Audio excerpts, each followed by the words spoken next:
Yang kedua ya, gelombang pertama sudah kembali tadi pagi kita ganti. Kemarin sudah 11 hari kemarin. 11 hari ini juga 13 hari. Jadi kemarin pun saya ke sana sebagai pimpinan Kapolresta Banda Aceh mengontrol tentang pelaksanaan tugas anggota gelombang pertama. Jadi saya singgah dengan Kakak Ops di posko Polresta Banda Aceh yang ada di Pidijaya. Kemudian kami juga bawa polwan ya, ada 5 polwan yang cantik-cantik. Kita bawa ke sana dalam rangka membantu anak-anak akibat korban gempa. Tentunya mereka mengalami trauma. Sehingga kita harapkan dengan kehadiran para polwan kita di sana, insya Allah mereka kesembuhan dari trauma akan semakin cepat.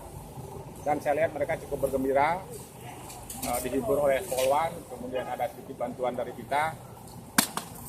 Kita harapkan gelombang kedua ini pun nanti akan lebih bagus. Dan saya mungkin nanti 1-2 minggu ke depan akan saya kontrol lagi ke mereka di sana. Apa yang dikerjakan? Di sana ada yang mengkoordinir, ada manajemen penanggulangan bencana atau pasca gempa.